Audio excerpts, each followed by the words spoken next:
Hello everyone, আসসালামু আলাইকুম। কেমন আছেন আপনারা সবাই? আশা করি সবাই ভালো আছেন। আমি টাঙ্গাইল থেকে বলছি সীমা। আপনারা দেখছেন আপনাদের পছন্দের ইউটিউব চ্যানেল সীমা সংসারে। আপনাদেরকে সবাইকে স্বাগতম। আবার হাজির হয়ে গেলাম নতুন আরেকটি এপিসোড নিয়ে। আজকে আমি করে দেখাবো থানকুনির পাতা ভর্তা। কোনো কোনো জেলায় বলে এই পাতাটার নাম থানকুনি, আবার কোনো কোনো জেলায় বলে এই পাতাটার নাম খারবানের পাতা। তো কার জেলায় কি বলেন এই পাতাটা আমার এই কমেন্টের মাধ্যমে আর কি জানাবেন। তো আমরা বলি থানকুনির পাতা। আজকে এই থানকুনির পাতা ভর্তাটা আপনাদের সাথে শেয়ার করব। এই থানকুনির পাতাটা আমি এতটুকু করে কেটে পিস পিস করে নিয়ে পরিষ্কার করে ধুয়ে পানি ঝরিয়ে নিলাম। আর এই থানকুনির পাতাটা রান্না করার জন্য এখন চুলায় চলে যাব। কেটে নেওয়ার পরে হয়তো অনেকে বুঝতে পারতেছেন না যে কীরকম পাতাটা কিন্তু এইরকম। এই যে এটাই বলে আমাদের অঞ্চলে থানকুনির পাতা। তো এই পাতাটা আমি কুচি করে কেটে পরিষ্কার করে ধুয়ে নিচ্ছি। এখন এই পাতাটা আমি রান্না করে নেব। তো আমি কিভাবে রান্না করে ভর্তাটা করি আজকে আপনাদের সাথে সেই রান্নাটাই শেয়ার করতে যাচ্ছি। তো আপনারা ধৈর্য সহকারে দেখবেন। ভিডিওটা ভালো লাগলে অবশ্যই কিন্তু সাবস্ক্রাইব করবেন। তো কথা না বাড়িয়ে এখন আমি চলে যাব সরাসরি চুলায়। চলে এসেছি। আমি কিন্তু কোনো তেল অ্যাড করি না, এখানে কিচ্ছু অ্যাড করি না, শুধু এই যে পাতাটা দিয়ে দিচ্ছি। ভালো মতো ধুয়ে পরিষ্কার করে পাতাটা দিয়ে দিতে হবে। পাতাটা এমনি এখন অনেকগুলো দেখা গেল, ভাজি করার পরে কিন্তু আপনার কমে আসবে। সেই জন্য বেশি হইলেও ভয় পাবেন না, কারণ এগুলো রান্না করার পর ভাজি করার পর অনেক কমে আসে। তা আমি যেভাবে ভর্তাটা করি আমাদের টাঙ্গাইলে যেভাবে করে আর কি ভর্তাটা, সেভাবে আপনাদের সাথে শেয়ার করছি। তো এইভাবে ভর্তাটা করে খাবেন, দেখবেন অবশ্যই আপনাদের কাছে মজা লাগবে। তো এখন এখানে পাতাটা দিয়ে দিলাম, সাথে আমি লবণও অ্যাড করে দিব। স্বাদ মতো লবণ দিয়ে নেবেন। লবণ দিয়ে ঢাকনা দিয়ে ঢেকে আমি কিছুক্ষণ সিদ্ধ করে নিব। তো ঢাকনা দিয়ে ঢেকে নেওয়ার আগে লবণটা আপনি এভাবে মিক্সড করে নেবেন। লবণটা সরে গেলে আর কি পাতাটা তাড়াতাড়ি সিদ্ধ হয়ে যাবে।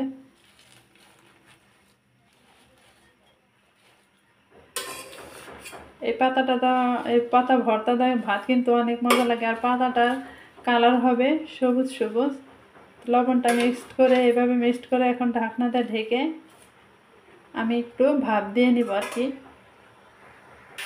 তো ওই যে পাতাটা এইভাবে আমি সিদ্ধ করে নিচ্ছি বা ভাপ দিয়ে নিচ্ছি, এখন আমি একটু ভাজি করে নেব।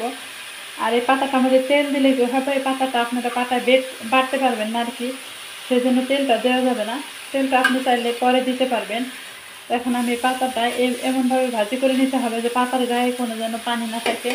পানি থাকলে কিন্তু গলায় একটু চুলকাইতে পারে আর কি, খাওয়ার পরে গলায় চুলকাইতে পারে। সেই জন্য আমি একটু পাতাটা সুন্দর করে ভাজি করে নেব ভালো মতো। এইভাবে নেড়ে চেড়ে ভাজিটা করে নেবেন। তো এই যে আমার ভাজিটা হয়ে গেছে, এখন আমি চুলা থেকে নামিয়ে নিব। নামিয়ে এখানে আবার পেঁয়াজ রসুন তারপর কাঁচামরিচ এটা আবার ভাজি করে নেব এখানে। তো পাতাগুলো আমার ভাজি করা হয়ে গেছে, এখন আমি এখানে রসুনগুলো ভাজি করে নেব, পেঁয়াজ ভাজি করে নেব। রসুন পেঁয়াজ আর কাঁচামরিচ এখন ভাজি করে নিতে হবে। এখানেও কিন্তু কোনো তেল অ্যাড করা যাবে না, শুধু এমনি ভাজি করে নেবেন, তাতে ভর্তাটা আপনার টেস্টি হবে আর কি। এইভাবে যদি আপনি করেন তো আপনার ভর্তাটা মজা লাগবে।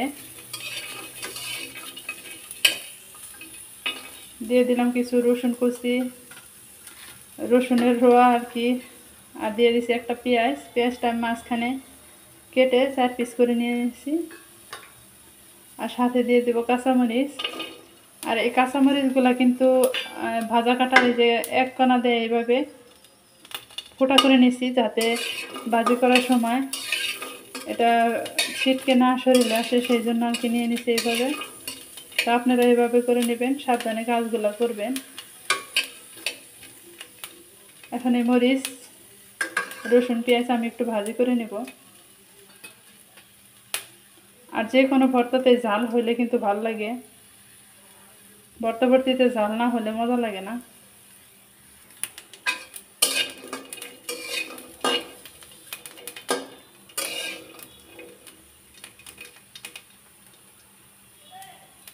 এভাবে নাড়াচাড়া করে ভাজি করে নিতে হবে।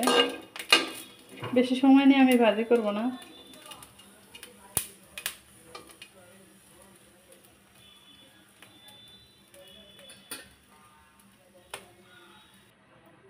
তো এই যে আমি এরকম করে ভাজি করে নিচ্ছি। এখন আমি সবগুলো নামিয়ে শিলপাটা বেটে নেব। সবগুলো কিন্তু একত্রে বেটে নিতে হবে, পাতার সাথে আমি মিক্সড করে একসাথে শিলপাটা বেটে নেব। বেটে নেওয়ার পর আবার আপনাদের সাথে শেয়ার করব। রেডি হয়ে গেল আমার থানকুনি পাতা ভর্তাটা। ভর্তাটা আপনাদের সাথে আজকে শেয়ার করছি। আমি শিলপাটা কিন্তু একদম মিহি করে বেটে নিচ্ছি। শিলপাটা মিহি করে বেটে নেবেন, আর এইভাবে ভর্তা করলে দেখবেন ভর্তার টেস্টটা আর দ্বিগুণ বেড়ে যাবে। তো আমার রেডি হয়ে গেছে থানকুনির পাতা ভর্তা। আমি যেভাবে ভাজি করছি এভাবে ভাজি করলে আপনাদেরটাও এরকম সবুজ কালার থাকবে আর কি। এই ভর্তাটা কিন্তু গরম ভাতের সাথে খেলে অনেক মজা লাগে। তো আমারটা এরকম হয়েছে।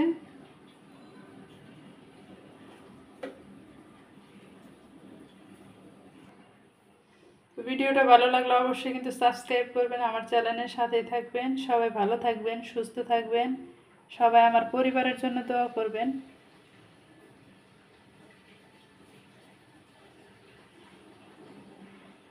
আর আমি কিন্তু একটু সরিষার তেল ইউজ করছি। যখন আমি পাটায় বেটে নিছি, বেটে নেওয়ার পরে হাতটা যখন মিক্সড করছি তখন কিন্তু আমি সরিষার তেলটা দিয়ে নিছি।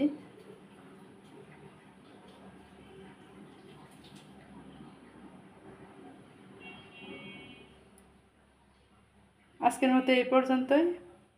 আসসালামু আলাইকুম, আল্লাহ হাফেজ।